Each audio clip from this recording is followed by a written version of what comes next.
We are all about parents taking ownership of their kids' learning here, and that's exactly why I love Dash into Learning. It's a story-based reading program without giant manuals or complicated prep. Just open and go, screen-free learning built around beautiful characters and playful phonics kids actually enjoy. If you're ready for a program that fits your family and puts learning back into your hands, head to dashintolearning.com to learn more. Use the code Mandy15 for 15% off your first order. This is the Monday Reset with Mandy Davis. I'm Mandy, a former school principal turned homeschool mom who saw the system from the inside and decided my kids deserved something better. Every Monday, we take 10 minutes to cut through the noise, the fear, the politics, the pressure, and talk about what's really shaping our kids. Because education isn't neutral, and neither is our culture. Here, you'll get truth without hysteria, conviction without chaos, and perspective that actually helps you parent with peace.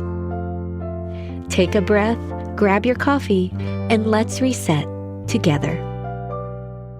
Episode 6, Why Behavior Isn't the Problem, It's the Symptom. If you've ever wondered, why is my child acting like this? I want to shift your entire perspective this morning. Behavior is never the problem. Behavior is the signal.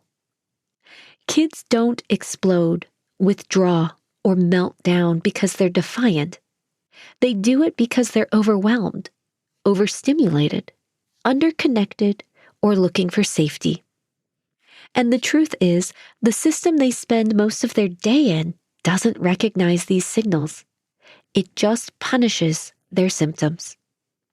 Today, we're going to go deeper because understanding your child's behavior starts with understanding what their environment is doing to them. This is the part no one wants to admit.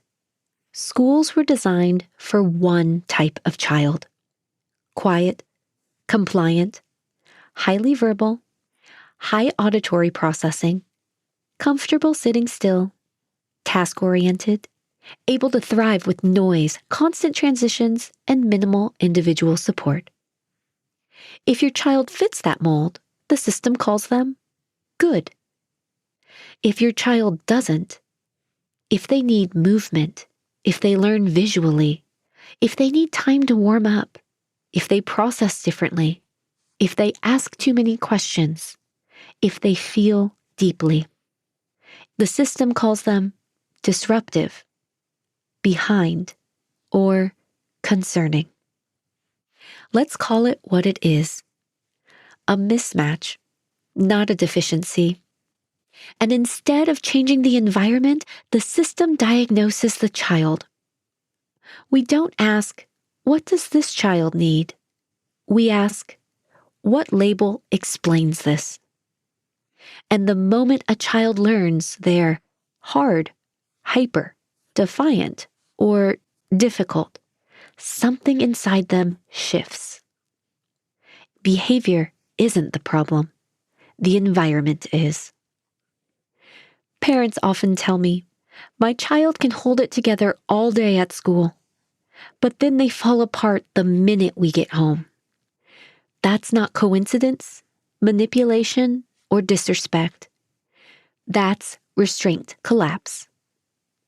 Your child spent 8 hours sitting still when their body needed movement, listening when their brain needed quiet, masking emotions to avoid punishment, and navigating sensory overload.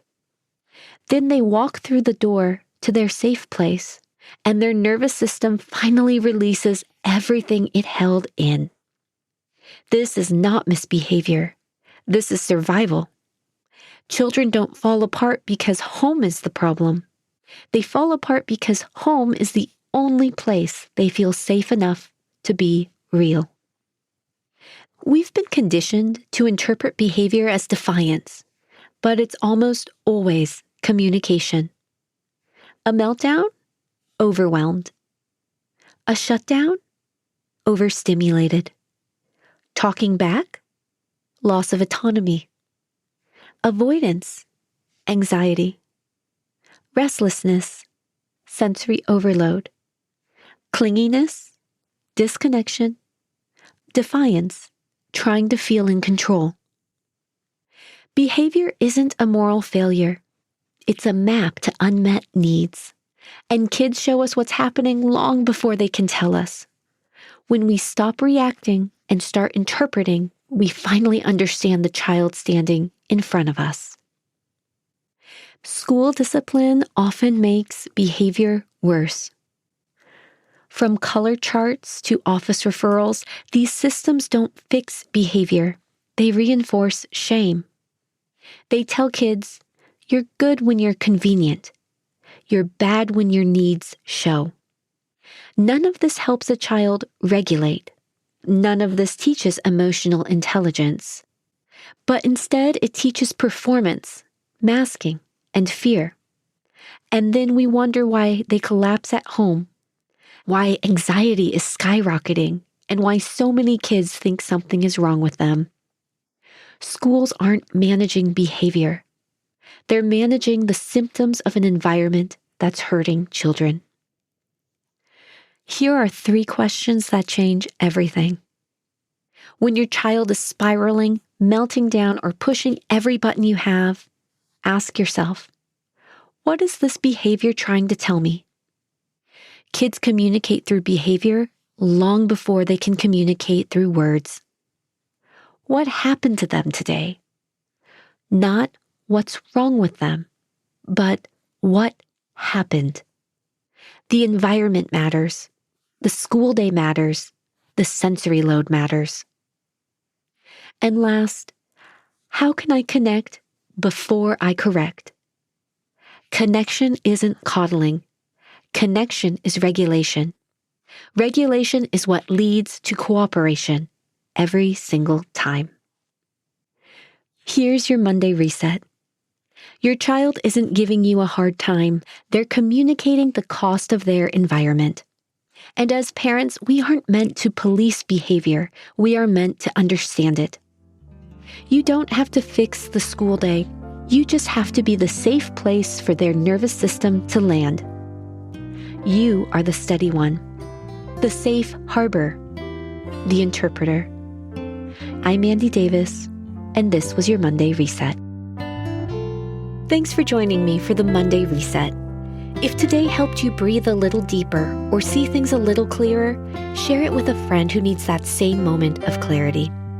We're not here to chase every headline. We're here to think critically, lead calmly, and protect what matters most.